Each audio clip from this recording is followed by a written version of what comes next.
참! 학부모님들께 이번 행사 일정표 공유드려야겠다. 여기 있네, 행사 일정표. 선생님, 행사 일정 파일 감사합니다. 그런데 학생들 개인정보가 포함되어 있는데 괜찮나요? 우리 아이 개인정보가 그대로 있습니다. 개인정보는 가려야 할 것 같아요. 개인정보가 포함된 파일을 잘못 공유했구나.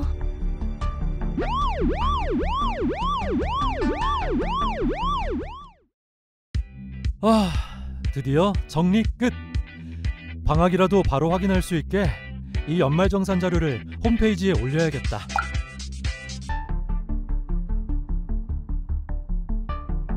뭐지? 연말정산 자료에 교직원들 개인정보가 그대로 노출되어 있다고? 일단 얼른 게시글을 지워야겠다.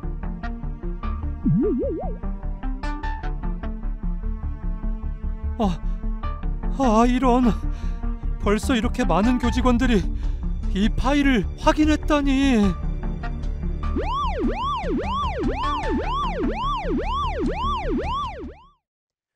학교에서 일어날 수 있는 두 상황을 살펴봤습니다. 먼저 첫 번째 상황에서는 교사가 SNS로 학부모와 소통하던 중 실수로 학생의 소중한 정보가 유출되고 말았습니다. 그리고 두 번째 상황에서는 행정실 직원이 연말정산 업무를 처리하던 중 교직원의 주민등록번호와 급여 정보를 전 직원에게 보내버리는 실수를 하고 말았는데요. 만약 개인정보가 들어있던 파일이 암호화되어 있었거나 연말정산 자료를 이용 목적 달성 시 파기하였더라면 이런 개인정보 유출은 충분히 막을 수 있었을 것입니다.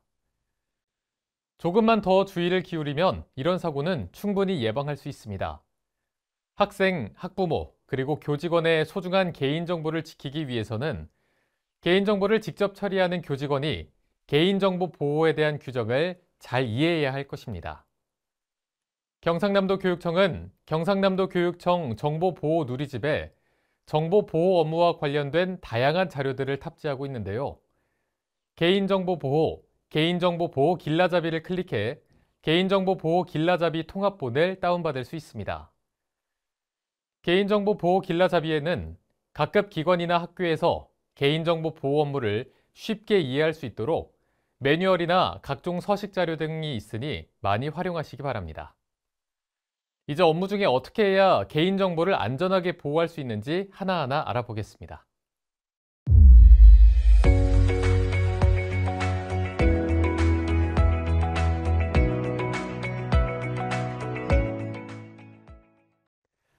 들어가기에 앞서 먼저 개인정보의 개념에 대해서 잠깐 알아볼까요? 개인정보란 살아있는 개인에 관한 정보로서 성명, 주민등록번호, 영상정보 등을 통해 개인을 알아볼 수 있는 정보를 뜻합니다. 예를 들어 이름만으로는 누구인지 알 수 없지만 이름, 생년월일, 주소가 결합되면 특정 개인을 알아볼 수 있는 것을 뜻합니다. 예시를 살펴보면 생년월일이나 주소만 보면 개인을 알아보기 힘들어 개인정보라 보기 힘들지만 이러한 정보가 성명과 결합되면 개인을 알아볼 수 있게 되어 개인정보에 해당하게 됩니다. 가명 처리함으로써 원래의 상태로 복원하기 위한 추가 정보의 사용 결합 없이는 특정 개인을 알아볼 수 없는 정보 또한 개인정보에 해당하며 이를 가명정보라고 정의합니다. 예시에서 볼 수 있듯이 성명과 생년월일, 주소의 가명 처리를 하여 특정 개인을 알아볼 수 없지만 추가 정보를 사용하거나 결합하면 특정 개인을 알아볼 수 있게 됩니다. 이러한 개인정보의 종류로는 일반적 정보, 교육 및 훈련 정보, 가족 정보, 의료 정보, 병역 정보, 신체 정보, 소득 정보까지 다양하게 포함됩니다.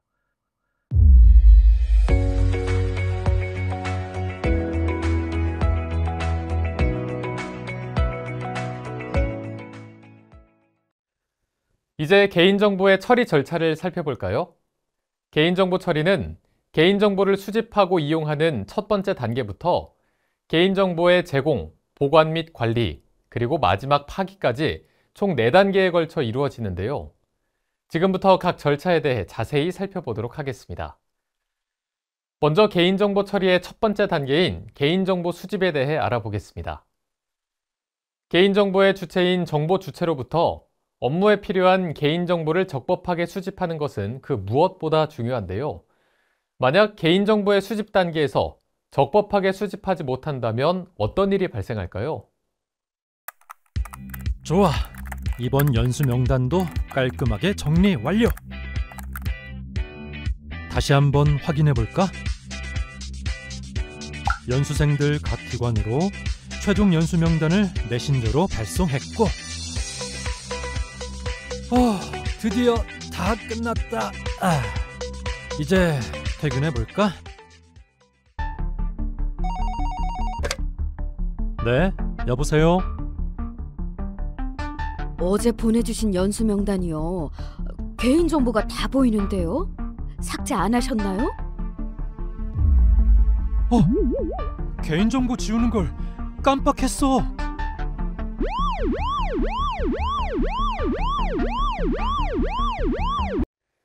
직원이 열심히 연수 명단을 취합하여 연수생 확정 공문으로 발송했지만 연수 명단 자료에 개인정보를 삭제하지 않고 그대로 보내서 연수생들의 항의 전화를 받게 되었네요.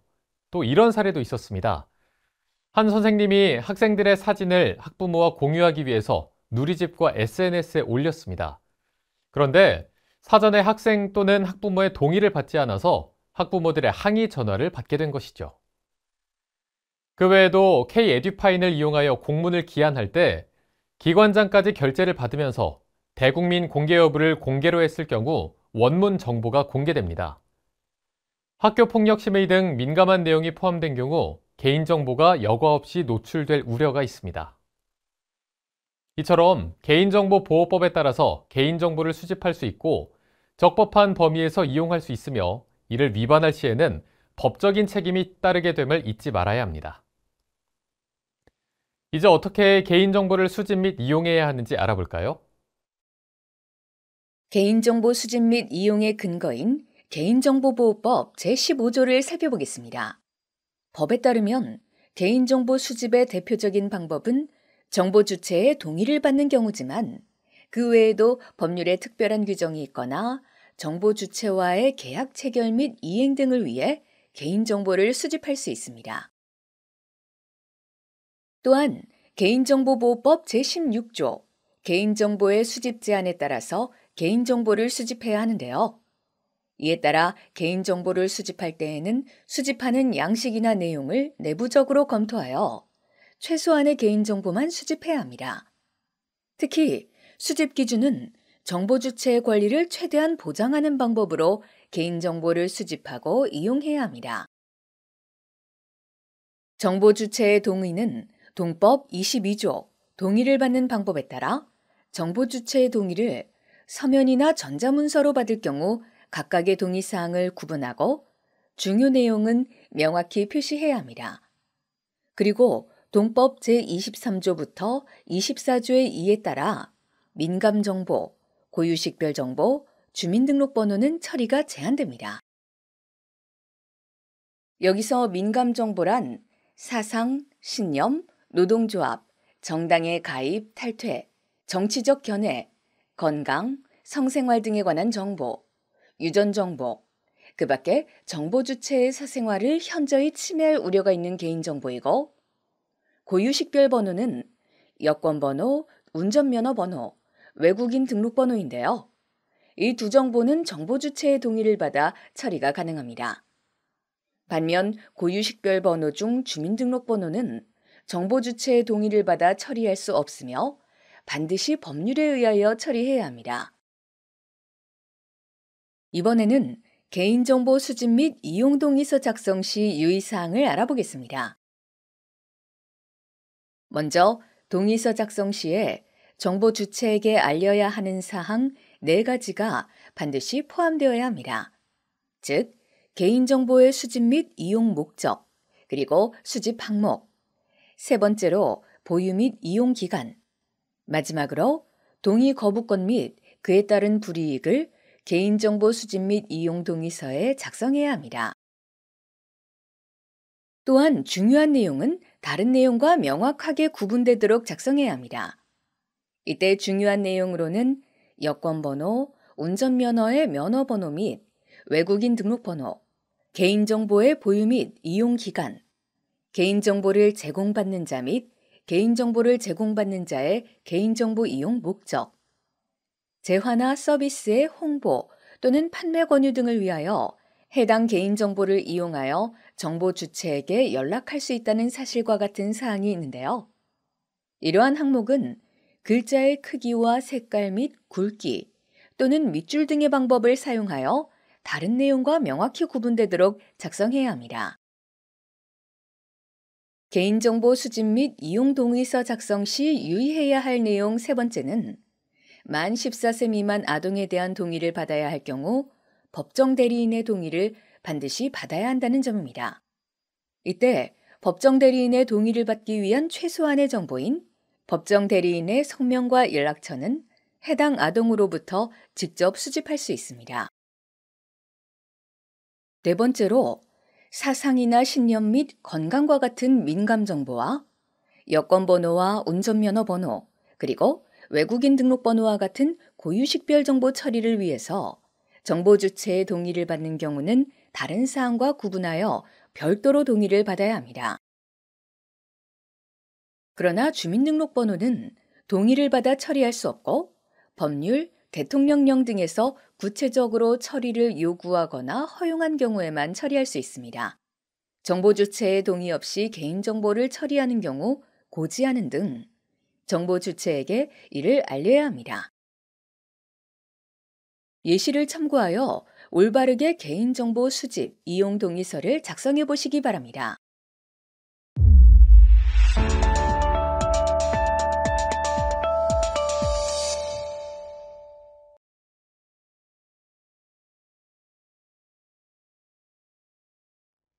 비상연락망의 내용이 학생의 이름, 주소, 연락처 등으로 구성되어 있다면 특정 개인을 알아볼 수 있으므로 개인정보에 해당합니다. 학생들에 대한 비상연락망을 작성하는 경우는 공공기관이 법령 등에서 정하는 소관 업무의 수행을 위하여 불가피한 경우에 해당하여 정보 주체의 동의 없이도 처리할 수 있습니다. 다만 비상연락망을 작성 후 저장할 때에는 문서 암호화 등 안전조치 의무를 취하여야 합니다.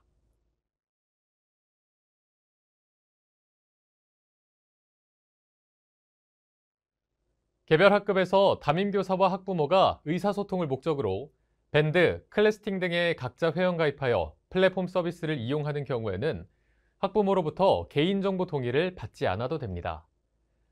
그러나 특정 교육 플랫폼 서비스의 개별 가입 형태가 아니라 학교 또는 교사가 학생과 학부모의 개인정보를 일괄 수집하여 가입 운영하는 경우에는 해당 업체와 개인정보 처리 위탁 계약을 맺고 운영해야 합니다. 밴드나 클래스팅 등 소통을 위한 매체 운영 시 회원들 간 개인정보가 공유될 우려가 있기 때문에 개인정보 공개는 비공개 설정을 권장합니다. 그러나 만약 개인정보가 공개될 경우 제3자 제공 동의서를 받는 것이 바람직해 보입니다. 또한 밴드나 클래스팅 운영 등은 교육 목적의 필수적인 사항이 아니므로 가입하지 않은 학부모 및 학생에 대한 불이익이 없도록 운영해야 합니다. 개인정보 처리 절차를 살펴보고 있는데요. 이제 두 번째 단계인 개인정보 제공 단계에 대해 알아보도록 하겠습니다. 개인정보의 제공이란 개인정보를 제3자에게 제공하거나 개인정보 처리 업무를 제3자에게 위탁하는 경우를 포함하는데요. 개인정보의 제공 단계에서 많은 개인정보의 유출 등이 발생하곤 합니다. 그럼 적법하게 개인정보가 제3자에게 제공되지 않았을 경우 어떤 일이 생길까요? 도시락 업체에서 학생 명단을 달라고 하니까 이름이랑 휴대폰 번호만 보내면 되겠지. 뭐 괜찮겠지. 급하게 요청한 거니까. 어? 이건 뭐지? 내가 어디 적은 적 없는데? 이거 도시락 업체에서 번호를 어떻게 알고 보낸 거지? 네, 여보세요? 도대체 우리 아이 개인정보를 누가 도시락 업체에 넘긴 겁니까? 광고 문자가 오고 있잖아요. 죄송합니다. 업체가 요청해서 단순히 전달만 한 건데. 선생님, 어떻게 된 거죠? 학생 개인 정보를 도시락 공급 업체에 넘기신 건가요? 이 일 설명이 필요하겠습니다.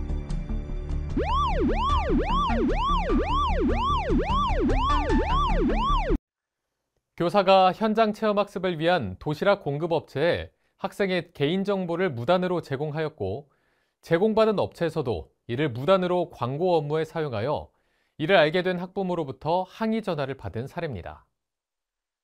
이처럼 개인정보를 업무 위탁 등의 목적으로 제공할 때에는 적법한 절차를 수행하여야 하며, 이를 위반할 시 법적인 책임이 따르게 됨을 잊지 말아야 합니다. 그렇다면 어떻게 개인정보를 제공해야 하는지 함께 알아볼까요? 먼저 개인정보 처리 위탁과 개인정보 제3자 제공에 대해 알아보도록 하겠습니다.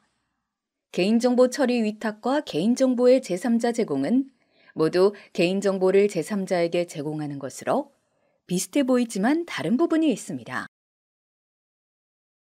우선 개인정보 처리 위탁의 경우 개인정보보호법 제26조에 근거하지만 개인정보 제3자 제공은 동법 제17조에서 20조에 근거하고 있습니다.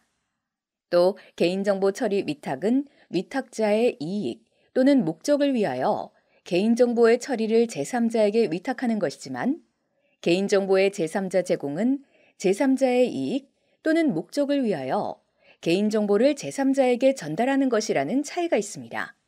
그리고 관리, 감독 의무에 있어서 개인정보 처리 위탁은 위탁자에게 책임이 있고 개인정보 제3자 제공은 제3자에게 책임이 있습니다. 손해배상 책임의 경우는 개인정보 처리 위탁은 위탁자 및 수탁자가 부담하게 되고 개인정보 제3자 제공은 제3자가 부담하게 된다는 차이가 있습니다.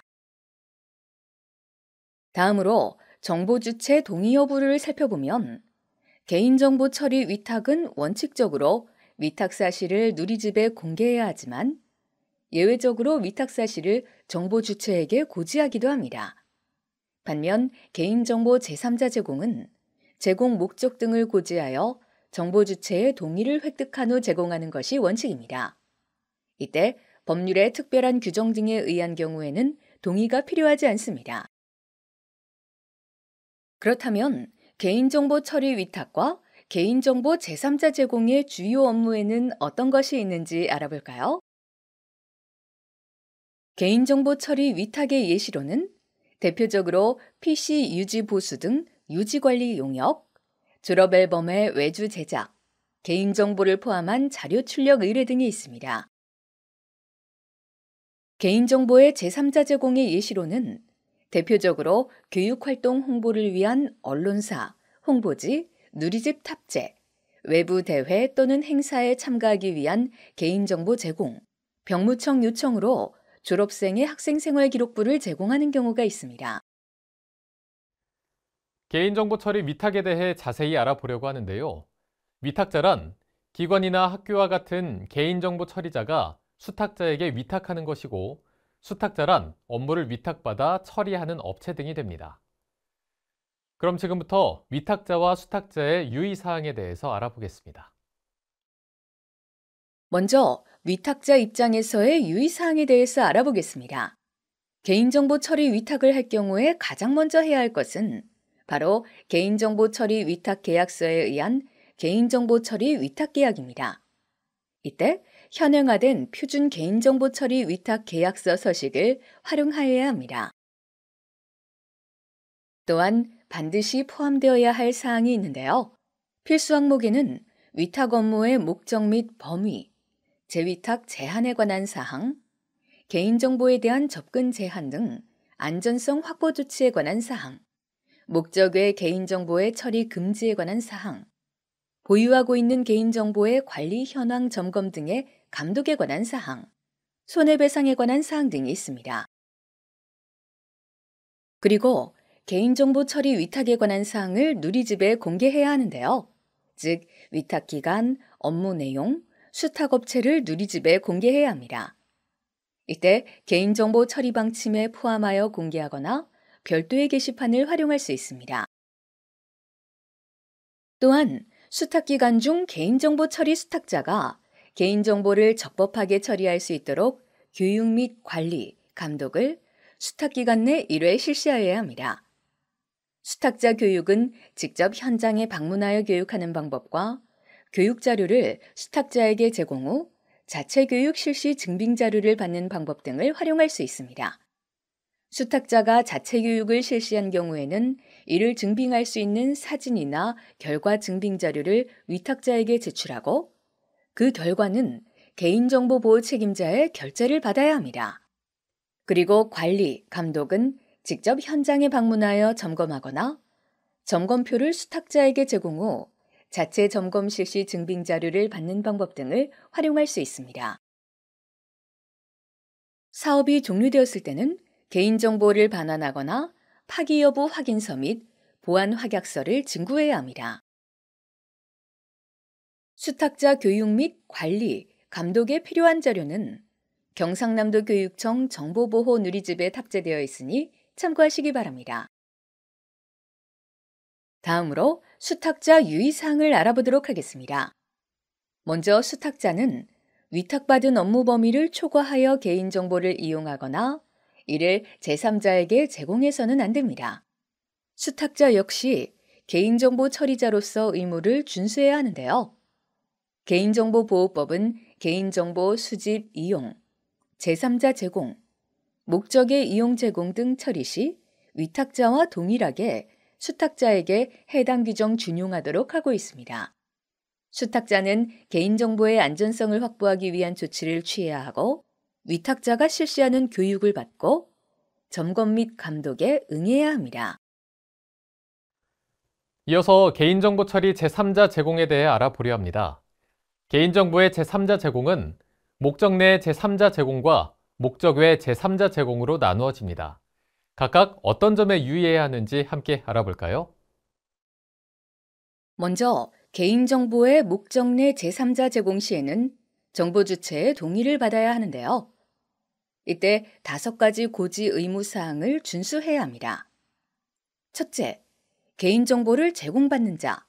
둘째, 제공받는 자의 개인정보 이용 목적. 셋째, 제공하는 개인정보의 항목. 넷째, 제공받는 자의 개인정보 보유, 이용 기간. 다섯째, 동의 거부 권리 및 동의 거부 시 불이익 내용은 동의를 받을 때 정보 주체에게 반드시 알려야 합니다. 특히 개인정보를 제공받는 자와 제공받는 자의 개인정보 이용 목적과 보유 및 이용 기간 항목은 명확히 표시되도록 작성해야 합니다. 그 외에도 다음과 같이 수집 목적의 범위 내에서 개인정보를 제3자에게 제공할 수 있습니다. 즉, 법률의 특별한 규정, 법령상 의무 준수를 위해 불가피한 경우, 공공기관이 법령 등에서 정한 소관 업무를 위해 불가피한 경우, 명백히 정보 주체 등의 급박한 생명, 신체, 재산의 이익을 위해 필요한 경우, 개인정보 처리자의 정당한 이익을 달성하기 위하여 필요한 경우로서 명백하게 정보 주체의 권리보다 우선하는 경우, 공중위생 등 공공의 안전과 안녕을 위하여 긴급히 필요한 경우에는 수집 목적의 범위 내에서 개인정보를 제3자에게 제공할 수 있습니다. 이어서 목적의 개인정보 제3자 제공에 대해 알아보겠습니다. 현행 개인정보보호법에서는 목적의 이용이나 제공은 원칙적으로 금지하고 있고 법에서 허용하는 몇 가지 경우에만 예외적으로 허용됩니다. 즉, 개인정보보호법 제18조 개인정보의 목적의 이용, 제공, 제한의 각 호에 따라 예외적으로 허용되는데요. 허용되는 경우 중 눈여겨보아야 할 것은 정보 주체로부터 별도의 동의를 받은 경우, 다른 법률에 특별한 규정이 있는 경우, 범죄의 수사와 공소의 제기 및 유지를 위하여 필요한 경우, 법원의 재판 업무 수행을 위하여 필요한 경우, 공중위생 등 공공의 안전과 안녕을 위하여 긴급히 필요한 경우가 있습니다. 개인정보의 목적 외 제3자 제공 절차는 다음과 같은 절차에 따라야 하는데요. 먼저 법적 근거를 검토해야 하고 두 번째로 개인정보 제공 및 보호 조치 문서로 요청해야 합니다. 그런 다음 대장 기록 및 관리를 거쳐 누리집에 공개하게 됩니다. 다른 기관으로부터 개인정보 제공 요청을 받았을 경우 처리 절차를 살펴보겠습니다. 다른 기관으로부터 개인정보 제공 요청이 들어오면 먼저 법적 근거를 검토하고 근거가 없는 경우 정보 주체로부터 별도의 동의를 받아야 합니다. 그리고 개인정보 보호 책임자의 승인을 받아 제공받는 자에게 문서로 보호 조치를 요청해야 하는데요. 이때 자료를 제공하면서 이용 목적과 방법 및 기간과 형태 등을 제한하거나 개인정보 안전성 확보 조치를 마련하도록 문서로 요청해야 합니다. 그리고 개인정보의 목적의 이용 및 제3자 제공 대장에 그 내용을 기록 및 관리하고 제공한 날부터 30일 이내에 누리집에 10일 이상 계속 게재하여 공개해야 합니다. 이때 제공하는 개인정보, 제공받는 기관, 법적 근거, 제공받는 기관의 개인정보 이용 목적, 제공 날짜를 게재해야 하는데요.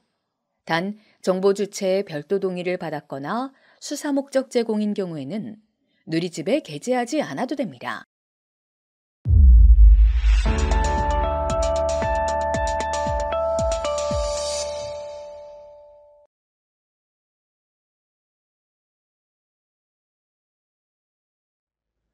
이런 고민 해보신 분들 많으실 것 같습니다.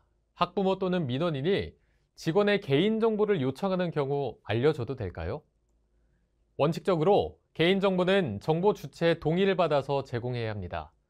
단 법령에 근거가 있거나 명백하게 정보 주체의 급박한 생명과 신체나 재산상의 이익을 위해 필요한 경우 등에는 정보 주체의 동의 없이 개인정보를 제공할 수 있습니다.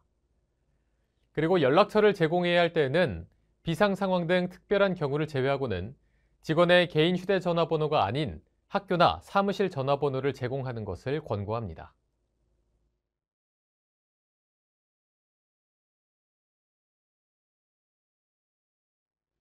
행사 진행을 위하여 여행사와 계약 후 보험 가입을 위해 학생의 개인정보를 여행사에 제공하는 경우 개인정보 처리 위탁일까요? 아니면 제3자 제공일까요? 행사 진행을 위하여 여행사와의 계약을 추진하는 것은 개인정보 처리 위탁에 해당합니다.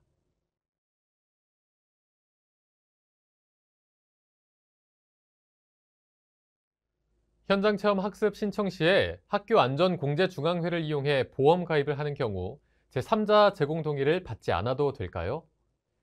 개인정보보호법 제17조 제1항 제2호에 따라 법률에 특별한 규정이 있거나 법령상 의무 준수를 위해 불가피한 경우에 해당하여 제3자 제공 동의를 받을 필요가 없습니다.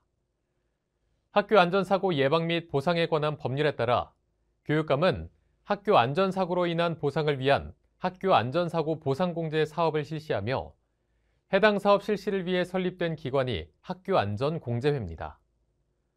또한 학교안전법 제12조에 따라 가입자는 학교장이며 제14조에 따라 피공제자는 재학 중인 학생, 교직원 등입니다.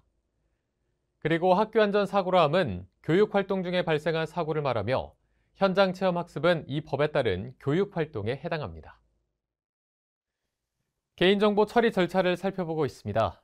개인정보 수집 및 이용에 이어 개인정보 제공 단계까지 함께 알아봤는데요. 이제 세 번째 단계인 개인정보 보관 및 관리 단계에 대해 알아보도록 하겠습니다. 개인정보를 수집하고 이용하기 위해 PC 내 파일이나 서류의 형태로 많이들 보관하고 계실 텐데요. 이러한 개인정보를 올바르게 관리하지 않으면 해킹 등의 피해를 보거나 개인정보가 모르는 사이에 유출될 수 있는데요. 구체적으로 어떤 일이 생길까요? 응?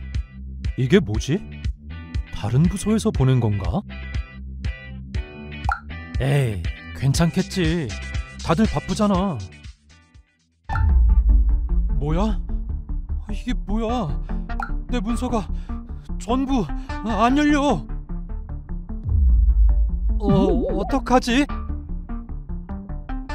학생과 교직원 정보 전부 유출 가능성이 있다고 합니다. 죄송합니다. 제가 클릭만 안 했더라면. 개인정보 유출이라뇨?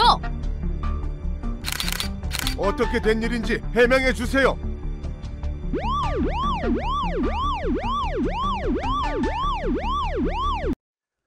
한 학교의 행정실 직원이 피싱 메일인지 모르고 바이러스 경고까지 무시하면서 프로그램을 실행한 탓에 PC 내의 모든 파일이 랜섬웨어에 감염되고 개인정보가 해외로 유출되는 사태까지 발생하고 말았습니다.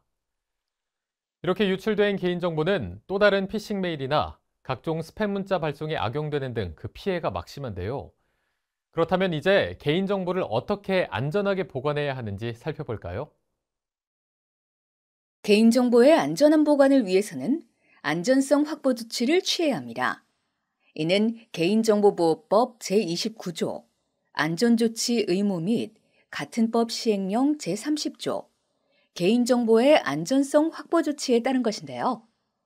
기술적, 관리적, 물리적 조치 의무를 이행해야 하는데 개인정보보호법에선 매우 중요하게 여기고 있습니다. 유출사고 발생 시 개인정보보호법 제34조, 개인정보 유출 등의 통지, 신고에 의하여 지체 없이 신고해야 합니다.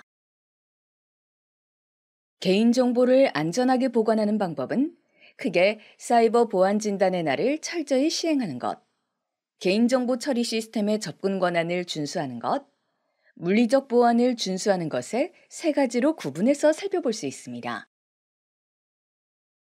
첫 번째로 매달 세 번째 주 수요일에 시행되는 사이버 보안 진단의 날에 대하여 살펴보겠습니다. 이날에는 먼저 내 PC 지킴이를 통해 PC의 보안 상태를 점검하고 이를 보완하여야 합니다. PC 운영체제와 각종 응용 프로그램의 보안 패치, 백신 프로그램 최신 업데이트 등을 수행합니다. 백신 프로그램을 이용해 악성 프로그램을 검사하고 삭제하여야 하며 수상한 메일이나 신뢰할 수 없는 사이트에서 다운받은 프로그램은 절대 실행해서는 안 됩니다. 그리고 프라이버시 아이를 이용해 PC 내에 있는 개인정보를 파악하고 필요한 경우에는 암호화하고 불필요한 경우에는 삭제 조치하여야 합니다. 이런 조치를 통해 개인정보 유출 사고의 위험에 대비할 수 있습니다. 두 번째로 개인정보 처리 시스템의 접근 권한 준수입니다. 나이스, K-에듀파인, 기관 및 학교 누리집 등 개인정보 처리 시스템의 접근 권한을 준수해야 하는데요. 업무 수행에 필요한 최소한의 범위로 차등 부여해야 하고 인사이동 등으로 업무가 변경될 때는 지체 없이 접근 권한을 변경하고 삭제해야 합니다. 또 불필요한 권한 점검 및 정비를 반기별로 1회 이상 실시해야 합니다. 세 번째로 물리적 보안 준수입니다. 개인정보가 보관된 각종 정보 매체는 사용 후 반드시 비밀번호가 설정된 캐비넷 등에 보관하여야 합니다. 또한 개인정보가 보관된 별도의 보관실이 있는 경우 출입 통제를 운영하여 업무 담당자 외 다른 사람이 무단으로 출입하지 못하게 해야 합니다. 다음으로 개인정보 파일의 관리 및 등록에 대해서 알아보겠습니다. 먼저 개인정보 파일에 대해 알아볼 건데요. 개인정보 파일이란 개인정보를 쉽게 검색할 수 있도록 일정한 규칙에 따라 체계적으로 배열하거나 구성한 개인정보의 집합을 의미합니다. 이러한 개인정보 파일을 운용하는 공공기관에서는 이를 개인정보보호위원회에서 운영하는 개인정보보호 종합관리 시스템에 등록하여 관리하여야 합니다. 다만 시행령 제33조 제2항에 따라 일회적으로 운영되는 파일 등 지속적으로 관리할 필요성이 낮은 개인정보 파일은 등록 대상에서 제외됩니다. 즉, 회의 참석 수당 지급, 자료 물품의 송부, 금전의 정산 등 단순 업무 수행을 위해 운영되는 개인정보 파일이나 공중위생 등 공공의 안전과 안녕을 위하여 긴급히 필요한 경우로서 일시적으로 처리되는 개인정보 파일, 그 밖에 일회적 업무 처리만을 위해 수집된 개인정보 파일로서 저장되거나 기록되지 않는 개인정보 파일은 등록 대상에서 제외됩니다. 이어서 개인정보보호 종합지원 시스템 가입 방법을 살펴볼까요? 먼저 개인정보보호 종합지원 시스템에 접속한 후 담당자 등록을 클릭해 로그인하고 기관명이나 역할 등 필요사항을 입력합니다. 그 후 교내 또는 기관 내 개인정보보호 총괄 관리자 또는 개인정보보호 책임자의 승인을 받은 후 공동인증서로 로그인하여 사용할 수 있습니다. 개인정보보호 종합지원 시스템 내 역할에 대해 알아보겠습니다. 개인정보보호 책임자는 기관의 경우 개인정보 처리 관련 업무를 담당하는 부서의 장, 학교의 경우 교장 또는 원장이고, 개인정보보호 총괄관리자는 기관이나 학교에서 개인정보 보호 업무를 담당하는 직원입니다. 그리고 개인정보 취급자는 기관이나 학교에서 업무를 위하여 개인정보를 처리하는 모든 직원입니다. 개인정보 파일은 등록, 변경, 파기할 수 있는데요.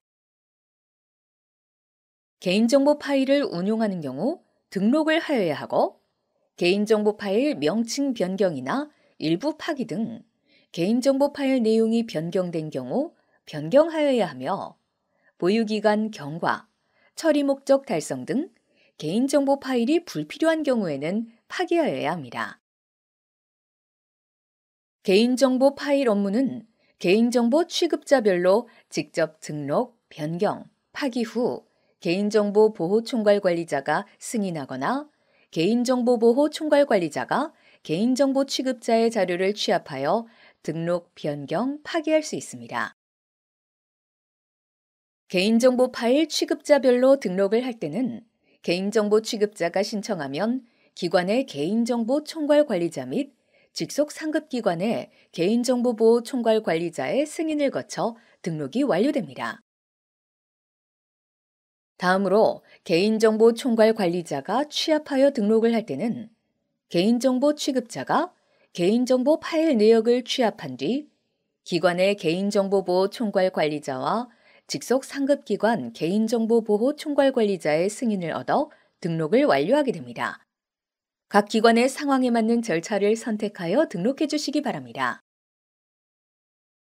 개인정보 파일 표준 목록은 다음과 같이 학교생활기록부, 학부모 서비스 이용자 명단, 학생 건강기록부 관리, 발전기금 접수대장, 학교 발전기금 기탁서, 학교 홈페이지 회원 정보, 민원 처리부, 도서관 이용 관리, 학교 운영위원회 명부, 스쿨뱅킹 정보, 교직원 급여 정보, 교직원 인사기록부, 영재학생 관리 등이 있습니다. 표준 목록 외에도 필요한 경우 추가 등록하여야 합니다.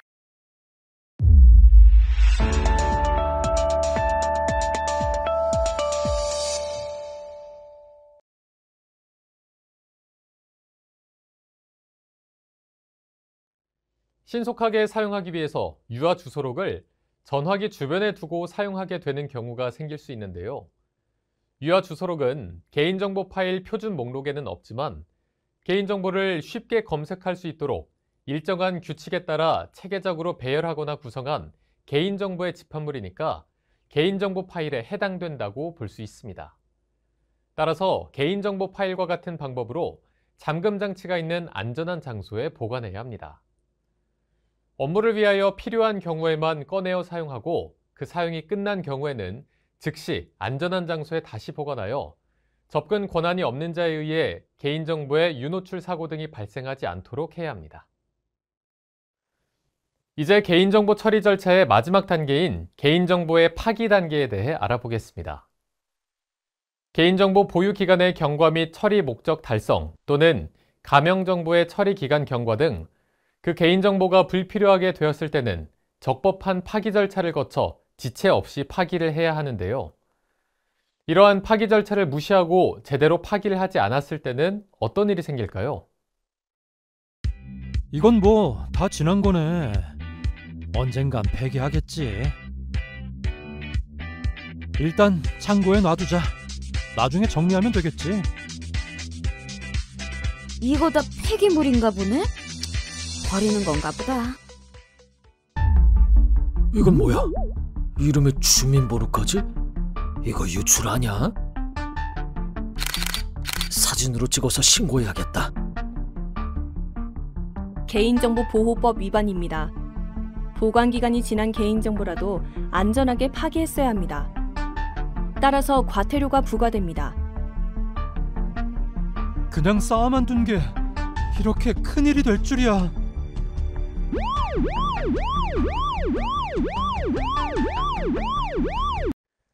한 학교의 행정실 직원이 개인정보를 보유기간이 경과하여도 파기하지 않고 그대로 창고에 개인정보를 보관하다 이를 모르던 청소 직원이 개인정보를 모두 일반 쓰레기와 같이 처리하면서 외부인이 이를 알게 되어 신고를 하게 되었습니다.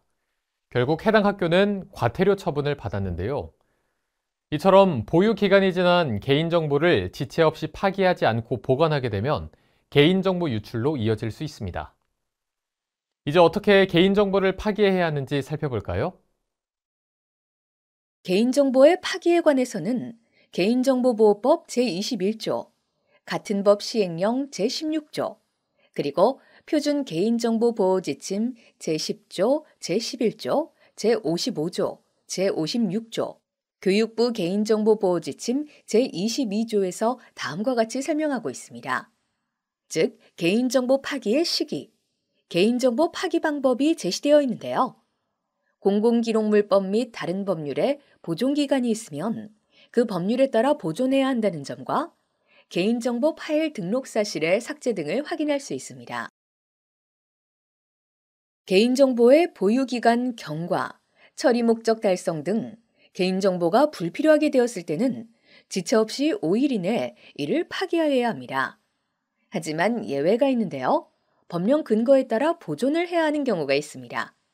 예를 들어 개인정보 파일을 문서로 등록한 경우나 공공기록물 관리에 관한 법률에 따라 보존 및 파기하는 경우에는 해당 법적 근거를 명확하게 확인해야 합니다.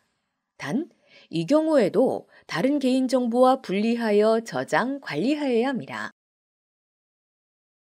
개인정보의 파기는 개인정보 일부 파기와 전체 파기로 크게 두 가지로 나누어집니다. 하나하나씩 살펴볼까요? 먼저 개인정보의 일부 파기란 저장 중인 개인정보 중 보유기간이 경과한 일부 개인정보를 파기하는 경우로 운영 중인 개인정보가 포함된 여러 파일 중 특정 파일을 골라 파기하는 것입니다. 개인정보가 저장된 백업용 디스크나 테이프에서 보유기간이 만료된 특정 파일만 파기하는 경우, 탈퇴한 특정 회원의 개인정보를 파기하는 경우, 각종 신청서 등 종이 문서에 기록된 정보 중에서 특정한 정보를 파기하여야 하는 경우 등이 개인정보 일부 파기에 해당됩니다. 개인정보 일부 파기에는 전자적 파일 형태 파기 방법과 기록물과 인쇄물 및 서면과 그 밖의 기록 매체의 파기 방법이 있습니다. 전자적 파일 형태는 개인정보를 삭제한 후 복구 및 재생되지 않도록 관리 및 감독하거나 응용 프로그램, 상용 도구 등에서 제공하는 삭제 기능을 이용하여 삭제, 백업 시 파기 대상 정보를 제외한 백업을 하면 됩니다. 또한 기록물, 인쇄물, 서면, 그 밖의 기록 매체는 절삭, 천공, 마스킹 처리를 해야 합니다. 각 매체에 맞는 방법으로 적법한 절차대로 파기를 하시면 되며 특히 복원되거나 재생되지 않도록 철저하게 파기해 주시길 바랍니다. 다음으로 개인정보 전체 파기에 대해 알아보겠습니다. 개인정보의 전체 파기란 저장 중인 개인정보 중 보유기간이 경과한 전체 개인정보를 파기하는 경우입니다.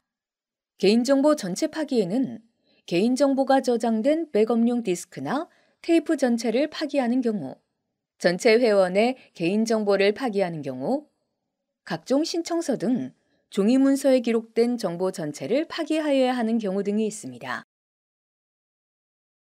개인정보 파기 방법에는 소각이나 파쇄 등 완전 파괴하는 방법과 전용 소자 장비를 이용하여 삭제하는 방법이 있습니다. 완전 파괴는 개인정보가 저장된 각종 신청서 등 종이 문서를 소각하는 것, 하드디스크나 자기 테이프 등의 저장 매체를 파쇄기로 파기하는 것, 소각장이나 소각로에서 태워서 파기하는 것 등이 있습니다. 또한 전용 소자 장비를 이용하여 삭제하는 것은 디가우저를 이용하여 하드디스크나 자기 테이프에 저장된 정보를 삭제하는 것을 의미합니다. 이때 데이터가 복원되거나 재생되지 않도록 초기화 또는 덮어쓰기를 하는 것이 좋은데요. 개인정보가 저장된 하드디스크를 3회 이상 완전 포맷하거나 데이터 영역의 무작위 값으로 덮어쓰기, 해당 드라이브를 안전한 알고리즘을 이용하여 암호화 저장한 후 삭제하고 암호화에 사용된 키를 완전히 폐기하거나 무작위 값을 덮어쓰는 방법 등이 있습니다. 이를 이용하여 복원되거나 재생되지 않도록 파기하는 것이 제일 중요한 부분입니다. 마지막으로 개인정보 파기 절차를 살펴보겠습니다. 개인정보를 파기할 때는 파기 검토, 승인, 실시, 기록 및 관리, 결과 확인 순으로 진행하는데요. 먼저 파기할 대상을 내부 검토하여 적법하게 보존 또는 파기 여부를 결정해야 합니다. 다음으로 파기하기로 결정되면 개인정보 취급자가 개인정보 파기 요청서를 제출하여 개인정보 보호 책임자의 승인을 받아야 하며 복원 및 재생이 불가능한 방법으로 즉시 파기해야 합니다. 또한 파기 사항을 기록 및 관리하여야 하며 파기 결과를 개인정보 보호 책임자의 확인을 받은 후 개인정보 보호 종합지원 시스템에 등록되어 있는 개인정보 파일의 경우 해당 개인정보 파일을 현행화 또는 파기 요청 후 승인을 받아야 합니다.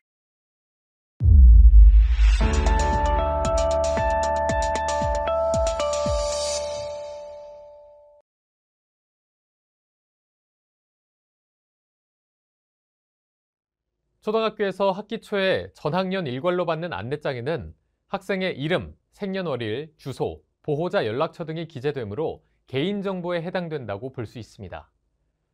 따라서 다른 법령에 특별히 보존 기간이 없는 경우는 수집 이용 동의서에 있는 보유 기간이 지나면 지체 없이 5일 이내에 파기하면 됩니다.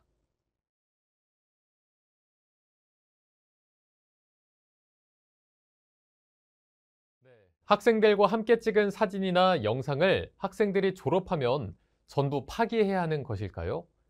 이를 파기하지 않고 보관하면 개인정보보호법 위반이 되는 것일까요? 많은 선생님들께서 궁금해하실 것 같은데요.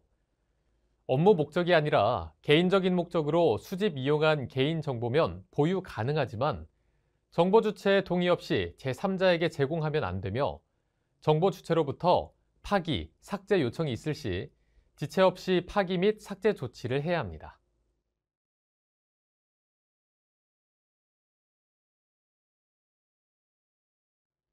개인정보 파일이 목적을 다해 파기하는 경우는 개인정보 파일 파기 관리 대장이 작성하여 기록을 보존해야 하죠. 이 대장은 개인정보 파일 자체의 파기를 기록하는 용도인데요. 그렇다면 개인정보 파일의 일부 데이터만 삭제하는 경우에 별도 대장에 기록 및 관리해야 할까요?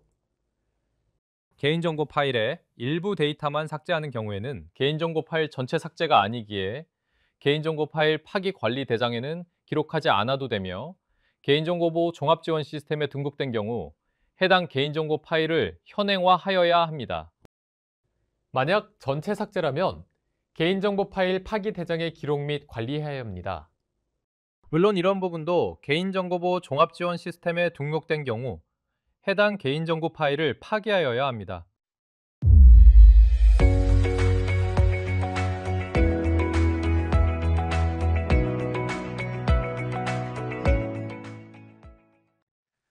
마지막으로 개인정보 유출 등 사고 대응 및 정보 주체 권리 보장에 대해 알아보겠습니다. 개인정보 침해 사고는 개인정보 유출과 개인정보 노출로 나눌 수 있는데요. 하나씩 살펴보겠습니다. 먼저 개인정보의 유출이란 개인정보가 해당 개인정보 처리자의 관리와 통제를 벗어나 제3자가 그 내용을 알 수 있는 상태에 이르게 된 것을 의미합니다. 반면 개인정보 노출이란 일반 인터넷 이용자가 해킹 등의 특별한 방법을 이용하지 않고도 정상적으로 인터넷을 이용하여도 타인의 개인정보를 취득할 수 있도록 인터넷 등의 개인정보가 방치되는 것을 뜻합니다. 그렇다면 개인정보 유출 등 사고가 발생한다면 어떻게 대응해야 할까요? 개인정보 유출 등 사고가 발생하면 사고 인지 후 긴급 조치를 취한 다음 정보 주체에게 통지하고 개인정보 유출 등 신고를 해야 합니다. 이어서 민원 대응 후 결과 보고 및 개선을 이행해야 합니다. 단계별로 살펴보면 사고를 인지한 후 신고 접수 및 보고를 하여 유출 등 사고 대응반을 소집합니다. 그 후 유관기관 협조 체계를 확인하고 피해 최소화를 위한 긴급 조치를 취하게 됩니다. 다음으로 정보 주체에게 유출 등 사실을 72시간 이내에 통지해야 합니다. 그리고 교육부 및 개인정보보호위원회에 유출 신고를 해야 합니다. 다음 절차는 민원 대응인데요. 민원 대응을 위한 별도의 온-오프라인 창구를 개설하고 운영해야 하며 2차 피해 방지를 위한 조치 방법을 안내해야 합니다. 개인정보 유출 등 사고 대응의 마지막은 결과 보고 및 개선 이행입니다. 보고서를 작성해 보고하고 사고 사례 전파 및 교육, 그리고 개선 대책을 시행하여 재발을 방지해야 합니다. 특히 개인정보 유출 등 사고가 발생하였을 경우 즉시 기관 내 개인정보 보호 담당자에게 신고해야 한다는 점을 꼭 기억하시기 바랍니다. 마지막으로 개인정보 열람 청구 등에 대한 대응, 즉 정보 주체의 권리 보장에 대해 알아보겠습니다. 개인정보를 보유하고 있는 기관은 개인정보 처리 방침 수립 시 정보 주체의 개인정보 열람, 정정, 삭제, 처리 정지, 동의 철회 요구에 따른 구체적인 절차를 포함하여 누리집에 공개해야 합니다. 그리고 정보 주체는 자신의 개인정보에 대한 열람, 정정, 삭제, 처리 정지, 동의 철회 요구가 가능한데요. 정보 주체의 열람 등 요구 시 10일 이내에 해당 개인정보 열람 등에 대한 결과를 정보 주체에게 알려야 합니다. 만약 열람 요청 기간 내에 열람할 수 없는 정당한 사유가 있다면 정보 주체에게 그 사유를 알리고 열람을 연기할 수 있으며 그 사유가 소멸하면 지체 없이 열람하게 해야 합니다.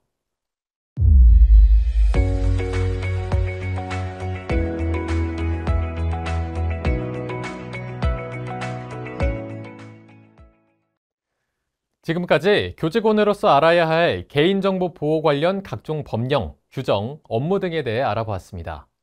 더 자세한 내용을 알고 싶으시면 경상남도 교육청 정보보호 누리집에 정보보호 업무와 관련된 다양한 자료들 중 개인정보 보호 길라잡이를 참고하시면 각급 기관이나 학교에서 개인정보 보호 업무를 쉽게 이해할 수 있도록 매뉴얼이나 각종 서식 자료 등을 확인할 수 있습니다. 해당 주소로 들어가시면 개인정보 보호에 대해서 더 구체적인 내용을 확인하실 수 있으니 참고하여 주시기 바랍니다. 그 외 개인정보 보호 업무와 관련된 누리집으로는 법제처, 개인정보보호위원회, 교육부 등에서 운영하는 누리집들이 있으니 참고하여 활용하시기 바랍니다. 개인정보 보호에 대한 명확한 규정의 숙지와 관심은 개인정보 보호로 나아가는 큰 한걸음이 됩니다. 지금까지 학습한 내용을 정리해 보시기 바랍니다.